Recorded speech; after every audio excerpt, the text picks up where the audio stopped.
What's good? It's your boy Fanon. Going to talk about Shawn Showtime Porter in my favorite weight class, the welterweight division. Shawn Porter is feeling as if he's not been treated right. And it's because of what the WBC has done relative to Keith Thurman and Danny Garcia. Now, my short of it is that I understand where he's coming from. I'll explain where he's coming from and why I think he's got valid points. But at the same time, man, he's got a quick solution to his problem that he doesn't really seem to want to take. So before I do that and go into that discussion, let me ask you guys, we're going to do a live stream. I definitely had a really good live stream last night. We discussed a bunch of different subjects. Anthony Joshua, Deontay Wilder. We did a bunch of fantasy matchups. You know, who beats who, crazy stuff like could James Toney beat Deontay Wilder? All of those type of questions, you know. I think I might even have had a Willie Pep, Vasily Lomachenko question that we talked about. So basically, you know, a lot of different subjects, man. Gennady Golovkin and this, you know, this cherry pick situation that he just went through with Nevada State Athletic Commission. We had all those type of conversations. A lot of things that we talk about that I don't have time to make videos on. We talk in the live stream.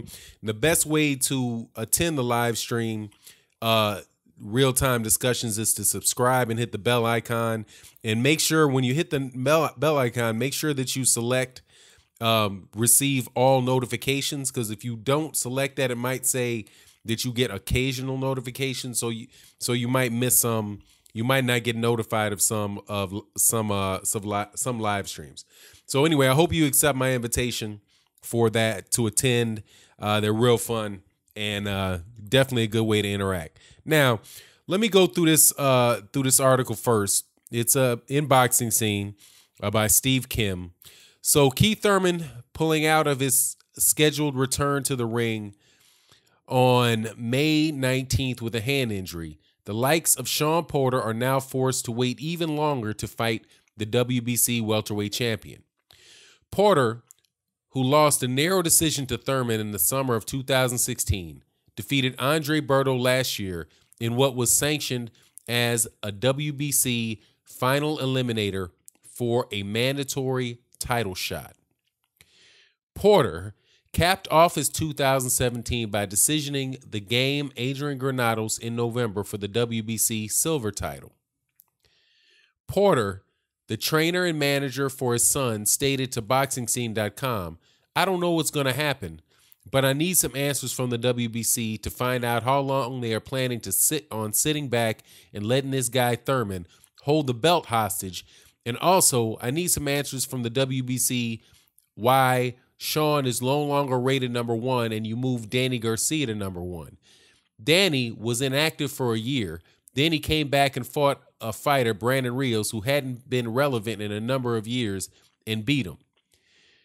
Garcia knocked out Brandon Rios in 9 rounds on February 17th at the Mandalay Bay in Las Vegas in what was his first outing since losing to Thurman last March. Shawn fought a title eliminator, beats Andre Berto, and winning the title eliminator, Shawn came back and fought again, which at that point we were asking about Danny Garcia for an interim title, but Danny Garcia never stepped up to the plate. As Porter mentioned, Garcia and his son are now in the top two rated 147 pounders in the WBC, and Mauricio Suleiman has stated that the two could soon meet for the WBC interim title. Now, first things first, obviously Shawn Porter has a great beef here. Keith Thurman needs to crap or get off the pot, just straight up. That is without a doubt. Keith Thurman, that's why I got this, man. Keith Thurman has had injury after injury. Some of them verified, some of them not. All of which has resulted in him holding those two belts captive for ever since he beat both of them after he beat Danny Garcia. But it's clear that this dude is holding whether it's those injuries are real or not, It's time to move on, man. There is a log jam at 147 pounds, and it is time to get it moving. Now, if there is an interim shot, if there's an interim title and they do something where they can move Keith Thurman out of that quote unquote championship, move him to champion in recess or do something like that, I'm all in favor of that. Because at this point in time, you cannot rely on him defending the belt with any amount of regularity. First, it's a car accident where it's his neck postpones a fight. Then he has surgery. The surgery puts him out for pushing up on a year. And then he hurts his hand while he's recovering from his elbow. Even if he's telling the truth, and I haven't seen anything that would say he's not. I haven't seen the medical records. I haven't looked for him either, quite honestly. So just where I am with it is, if he says he's injured, he's injured. I'm not just going to go off and say that the dude's not. However, at this point in time, it doesn't matter because he's consistently using injuries as a way to hold on to his title.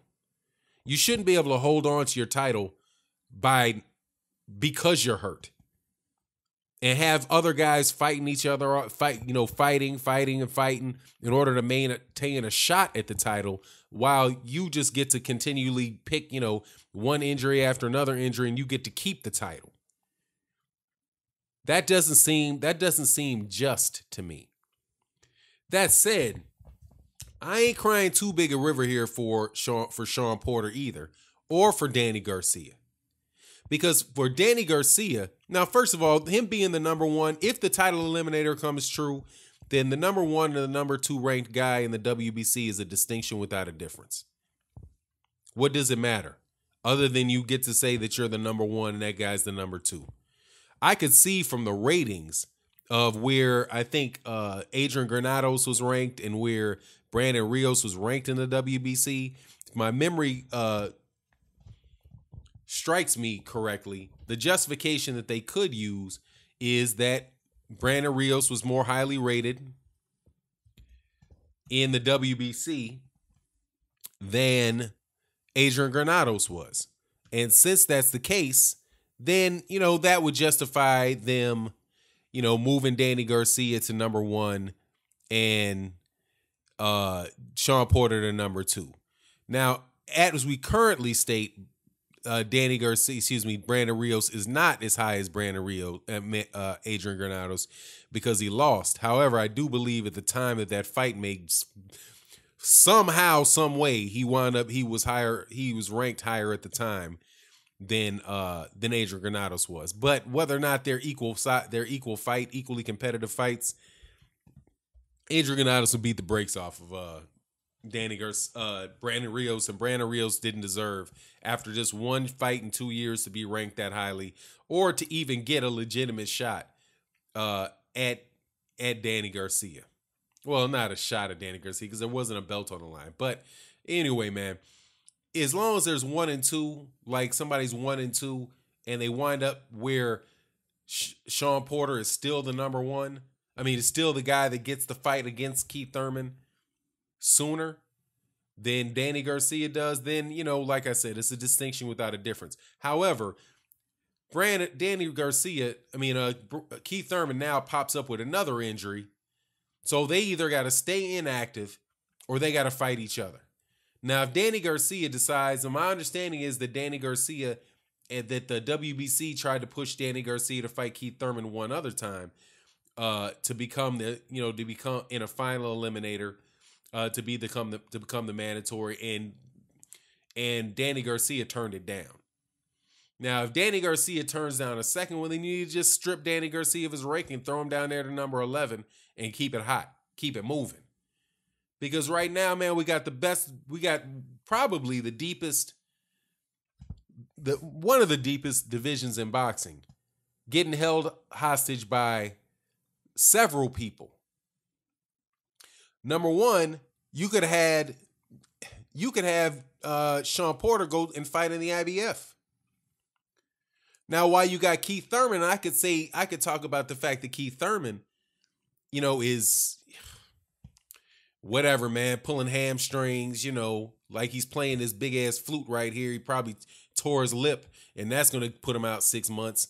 Aside from all that injury prone knick-knack nonsense that Keith Thurman's doing, holding up the WBC and the WBA, there is the IBF. Shawn Porter's was a former IBF champion until he lost his belt to Kell Brook. Errol Spence beats Kell Brook. Errol Spence Jr. says he wants to fight Shawn Porter. The IBF champ says he wants to fight Danny Garcia. But they won't fight him. Where's that? How much jumping up and down and upset can you be because you can't get a shot at the WBC and the WBA title, but you got a guy that has the IBF offering you a fight, but you don't want it? Same thing for Danny Garcia. Danny Garcia's, if Danny Garcia is saying, hey, I want my shot, I want to get with Keith Thurman, and there's some nonsense that this dude, and I'm not saying that Danny Garcia said this, right? But if his stance was that, because he clearly wants to fight Keith Thurman, that's who he said he wants to fight. What's wrong with going to getting the IBF belt on Errol Spence Jr., off Errol Spence Jr.? You know that the WBO belt is locked up. So that's not even up for consideration at this point, because that's Bob Arum's belt. That's going to be over there with Terrence Crawford, and we'll see what happens with the W. But I have a suspicion that Shawn Porter, Keith Thurman, and Danny Garcia are going to act like they never heard of Terrence Crawford either. So you got all the mediocre dudes fighting for two of the major belts, and the two. And I'm not saying they're mediocre, but I mean, clearly they're world-class fighters. Excuse me. I did say that they're mediocre. I don't believe that they're mediocre fighters at all. I think that they're all excellent fighters. However, the easiest fix for Shawn Porter is to stop chasing around Keith Thurman, because Keith Thurman is going to get it as soon as Keith Thurman fights whoever this is that he decides to fight, right? Konstantin Panamarev or somebody else, he might try to do what Gennady Golovkin did with that guy and get a fight that can't even be sanctioned. My understanding is that he didn't want to fight Jesse Vargas because Jesse Vargas was too hard, for that comeback fight. So he wants to find somebody else. Rumor has it that it's, that he might be interested in fighting Victor Ortiz, as if Victor Ortiz coming off what should have been a loss in my eyes, but respect to the judges. But I thought, and a whole lot of people thought, that Devin Alexander beat Victor Ortiz. To give Victor Ortiz a shot at 2 belts, that sounds kind of ridiculous to me. However, if Keith Thurman, if Shawn Porter and Danny Garcia are going to wait around on them, then they get what they deserve. There's no brick wall between the IBF and the WBC. You can go over to in the WBA and the WBC. And the WBA and the IBF. I don't see any of these guys even ranked in the IBF. They're Carlos Ocampo, Jesse Vargas, Brandley Skeet, Devin Alexander. Yep, none of those guys. In the WBA, you got Shawn Porter. You got Danny Garcia as the number 1. And Shawn Porter's not ranked. But you got Danny Garcia as the number 1 in the WBC and the WBA.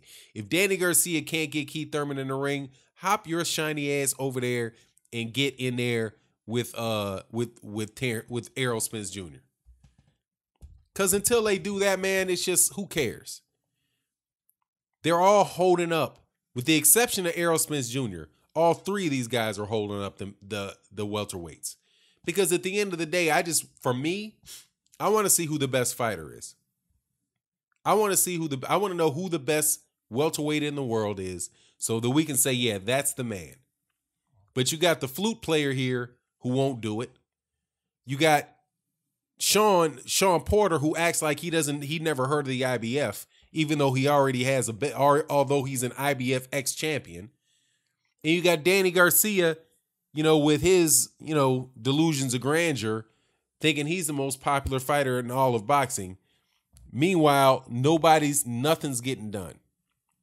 The next fight for Errol Spence Jr. is against Carlos Ocampo. I know perfectly well that he didn't want to fight Carlos. I get that's his mandatory, so they get the mandatory out of the way. But Shawn Porter could have, there's a chance Shawn Porter could have had the IBF belt already. If he would have taken the challenge from Errol Spence Jr. and fought him instead of Lamont Peterson. That's what Errol Spence Jr. said. He said, "Hey, look, I took Lamont Peterson because nobody was answering the call. Nobody wanted to fight me." Danny Garcia, he mentioned Danny Garcia. Danny Garcia says, hey, he's not important enough. Something along those lines. But anyway, it is what it is, man. It's the same thing going on here in the welterweight that you got going on in the heavyweights, right? Same thing that you have going on in the middleweights. You've got this nonsense with Canelo Alvarez and Gennady Golovkin. Gennady Golovkin gets Canelo Alvarez withdraws from Gennady Golovkin, and he takes on and decides instead of fighting the next guy in line, right? Like seeing if he can negotiate for Charlo to move his fight off, right? To put his fight off, or to see if he can get Demetrius Andrade, right? Or Deverenchenko, or somebody like that. Somebody who's, a top level welterweight. I mean middleweight. And there's many of them. Not Daniel Jacobs. He doesn't look for Demetrius Andrade. Martin Murray's busy, but I'm sure, God dog, you could have went and got Luis Arias. You know what I mean? You could have went and got Luis Arias, man. That still would have been better than the dude that each of the undefeated Mexican guy that fought out of Tijuana about 10. He's only been out of only out of Mexico, because I think he fought the fight before last. It was in Vegas, but of the other 23 fights that he had, he's never been outside of Mexico. And of the fights he had in Mexico, he was only out of Tijuana 5 or 6 times. Out of Tijuana. Then he fought in Chihuahua. That's Gennady Golovkin's fill-in for May 5th for Canelo Alvarez. And who he's going to put in a voluntary, he's going to put 3 of the major belts in line for. And that, he's going to give this guy a shot at 3 of the major belts. And the fight is so bad, it's so lopsided, that the Nevada State Athletic Commission says you can't hold this fight. Sorry, it's too blatant a mismatch. Man, do you understand that the Nevada State Athletic Commission allowed Floyd Mayweather Jr. to fight Conor McGregor, who had never had a professional fight in his life, and they still let that go? How bad a mismatch did this thing have to be, where you got the Nevada State Athletic Commission saying, no, seriously, we cannot allow you. We got one bad situation we tried to skip out on, which is somebody getting in here on performance-enhancing drugs. And now we're going to get you up in here trying to beat up on a teenager that ain't never fought outside of Mexico but one time in their life. So you got it going on in the middleweight division where Gennady Golovkin isn't trying to fight. Even Canelo Alvarez is a blown-up 154-pounder. Then you got it going on. In God,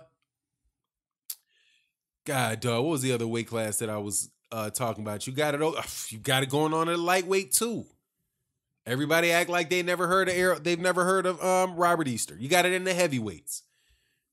You got a heavyweight where you got people just blatantly making excuses for the heavyweight champion, for the WBC champion, and not to fight the WBA and the WBO and the IBF champion. But at least that's one fight closer to happening. The most obvious logjam, most ridiculous logjam that you have in boxing has got to be the one being orchestrated by Keith Thurman. The one-man logjam, Keith Thurman. But again, if he's not going to do it, then get out of the WBC and fight for the IBF. And if you're not willing to just go ahead and try to go fight for the IBF, because I can understand not fighting for the WBO. because, you know, that's going to be tough. That's going to be tough to navigate with Bob Arum and such. That's going to be difficult to navigate. But come on, man, this dude, Errol Spence Jr. has the same advisor as all of the parties involved. But see, that's the one time where I'm thinking that, you know, this just might be a case where, you know, maybe people are making too much money. Because clearly I bet if Keith Thurman was making $50,000 a year, he'd have found a way to fight on that little bruised hand. And he definitely wouldn't have been taking, you know, running out to Nepal for 6, 7, you know, for however many months playing the flute and the piano. So anyway, it is what it is. And with that, I'm out. Peace.